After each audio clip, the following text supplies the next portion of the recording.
Hi everyone! Welcome to Wonderland Session number 15. I'm so excited to be back with you. We took a little break. I've been traveling, doing all kinds of exciting things, and I'm currently coming to you live from my hotel room in Hollywood, sitting on the floor where the light is good. But I'm really excited to be back with you because today I want to share with you my new morning practice. This is a morning practice that is the most effective law of attraction exercise I have ever tried. So that's exciting, right?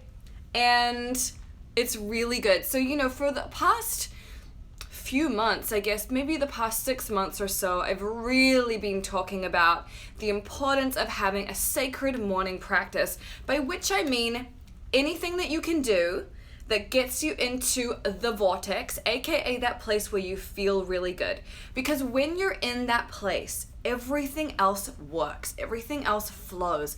When you're in a positive emotional place, when you're approaching the world with a sense of love and compassion and gratitude, then everything else seems to flow much more seamlessly. Things really seem to work. And when we come up against conflict or contrast or difficulty, we somehow are able to ice skate through them with ease rather than letting them trip us up, letting it ruin our day, letting it become this huge problem that grows and grows and grows. So I'm really into this idea of creating for yourself a morning practice that feels really fulfilling and feels really good. And so I've been experimenting a lot about the best way to do this over the past few months. And recently I've hit on something that I really like. And it's interesting because I've been studying so many other people's morning practices and their routines and the things that they recommend. And I've tried those too. And over time, I have developed my own system that I really love. We need to come up with a name for this. If you have a good idea for a name, put it in the comments, or either here on Instagram or on YouTube when this goes up later. I would love to hear what you think we should call this because it needs a real banger of a name. But I'm gonna tell you what it is. It's so easy that anybody can do this. You can do it right now. In fact, when this video is over, I would love for you to grab your phone and make it happen. Just do it. It'll take you 2 minutes tops. It's really easy. You can do it on your phone, anywhere in the world. So here is my morning practice. I wake up, I grab my phone, because we all grab our phone first thing in the morning. Even though we know we probably shouldn't, we all do it. I grab my phone and I open the voice memo app. If you have an iPhone, you have this. If you have an Android, you have something similar. What I do in the voice memo app is I press record and I start to make a message. The message consists of 3 pieces. The first piece is that I state my gratitude. I talk about some things that I am so deeply grateful for. It can be as simple as the fact that it's a blue sky outside. It could be about the great sex I had last night. It could be that I feel really loved. It could be anything. But the idea when you're saying your gratitude out loud is that you really feel it.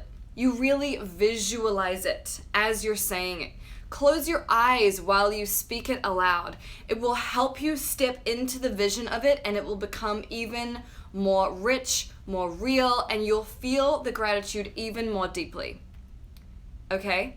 So you really want to step into this place of gratitude and really speak it out loud, really feel it, really express it with everything that you have.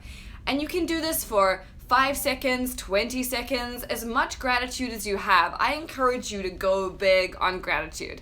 I encourage you to share as much gratitude as you can possibly manage in the moment. Easy, right? Okay, so that's piece number 1. The second piece is that you are then going to state a desire for the day. You are going to talk about something that you want to happen within the next 24 hours. And the third piece is that you're going to state a desire that you have that's a bigger one, a more of a future desire. Maybe something you want in the next week, maybe the next month, maybe over the next year, something that you really want to come to fruition. You're going to say that out loud. Now, here is the twist. With both of those stated desires, you are going to say them as if they have already happened. Not even in the present tense, in the past tense. So, for example, say my goal for the day is that as I'm thinking about it, I think like, okay, I want to go shopping today and I want to buy like 4 new wigs. That would feel amazing. So when I'm doing my stated desire out loud, I would say, after my gratitude, I would say, now for desires. I'm so thankful that when I went out today, I had a really beautiful shopping experience. I met some amazing people. I laughed. It was fun. And I bought 4 wigs that I brought home and I tried them on again and I felt so good. That's how you're going to state your desire, as if it has already happened. Visualize the end product. It's not even about, like, I'm not even visualizing at that point, like buying the wigs, although there's a little bit of that. What I'm really visualizing is like I've taken them home and now they're sitting on my couch and I'm having a wig party and I feel great. So that's how you're going to state your desires, as if they have already happened. That might feel weird, and it takes a bit of time to tweak your brain so that you kind of remember to do it as a past tense. Because we often will be like, okay, so for the desires, so today, like, I really want my boss to give me a raise, right? But that's not how we do it. We want to say it as if it has already happened. So you would say, so for my desires, today was really amazing. My boss gave me a raise out of nowhere and I couldn't even believe it, but I was so excited. I ran to the bathroom, I called my best friend, and then I popped a bottle of champagne that night and I just felt like all was right with the world. So tell yourself a story about what you want as if it has already happened. Imagine you're sitting with your child and you're telling them a story that happened long ago.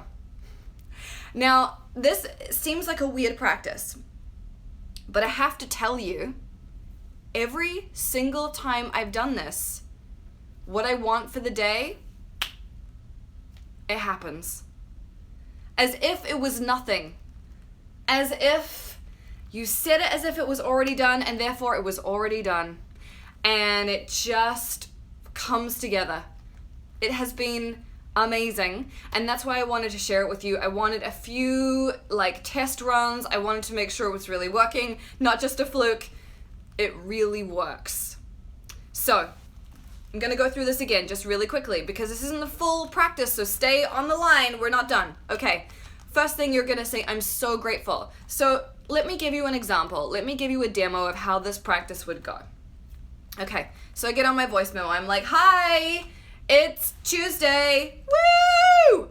I'm really grateful today. Here are some things I'm grateful for. I'm grateful for these new shoes. I'm grateful for the fact that I'm staying in a beautiful hotel room. I'm grateful for the fact that my skin's looking good right now. I'm grateful for the cute messages from my boyfriend this morning. I'm grateful that I get to see one of my best friends today and we're gonna be creative all day. Ah, so good, so good. And by the way, you can probably tell, these are things I'm really, truly grateful for right now. This is not fake gratitude. This is the real shit, right? And then the second part, I'm gonna say okay, so now for my desires for the day. I had a really great day with my best friend. We ran around with her camera. We took amazing pictures that are so beautiful. It was really fun and creative, and everywhere that we went, people were amused by us and we made lots of friends. I saw another friend that night and we had this really deep connection, this really beautiful conversation, and I went to bed feeling really fulfilled, really uplifted, really good. And then I would say, and for my future desire, and then again, you're going to state it in the past tense. So what could that be? Okay, so future desire, and we're going to state it in the past tense. I would say, And I'm so excited that my metaphysical matchmaker class was such a huge success, and everybody that took it was sending me emails and DMs, and they're hashtagging their results. They're all finding new love and discovering ways to express themselves that are fun and creative. They cleared up all their old energy, and they went out into the world with their hearts fully open, beaming it out into the universe, and they attracted the most amazing people to them. And there is nothing more satisfying than helping people find love and joy and excitement because of something they did to themselves. So that's how I would say it.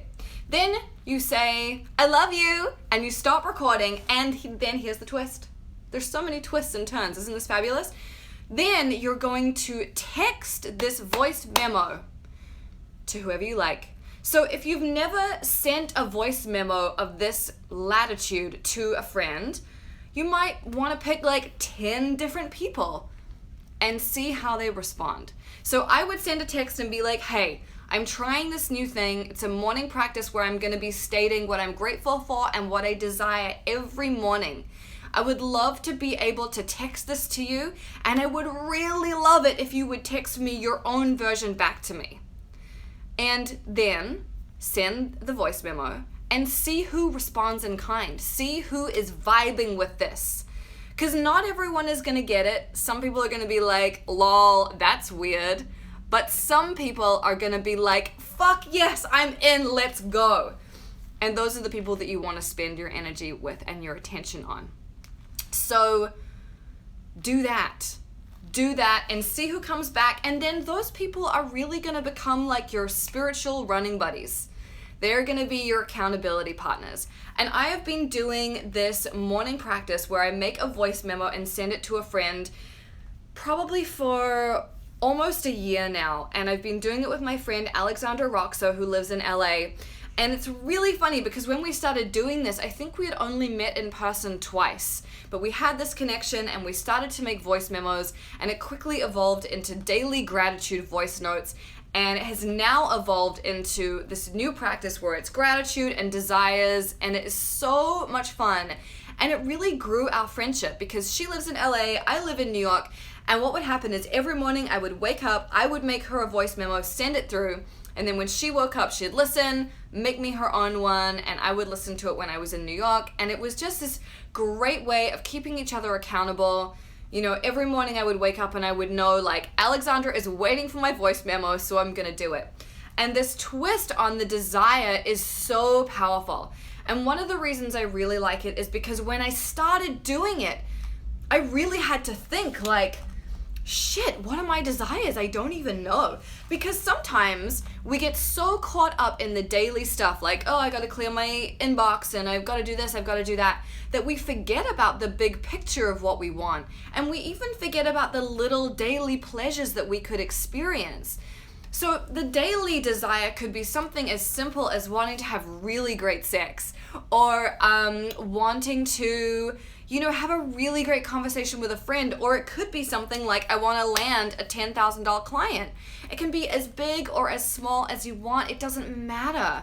You just have to state it as if it has already happened and really feel it, visualize it, step into the picture as you're saying it. And as you're in the picture, turn the volume up on it, turn the color up, make it even more juicy, even more beautiful, even more exciting. Pretty good, right? I love this.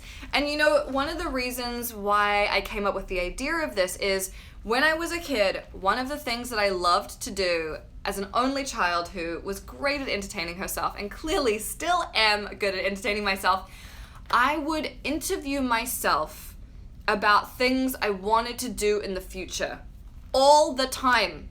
Now, this might sound a little bit weird. I'm going to try and explain this to you. I would have an idea about something I wanted to do. So say I'm like 8 years old and I wanted to live in New York, and I would talk out loud to myself because it's always talking to myself. And I would play two roles. I would play the interviewer and I would play future Gala. And the interviewer would say like, wow, so you moved to New York. That's amazing. How did you do that?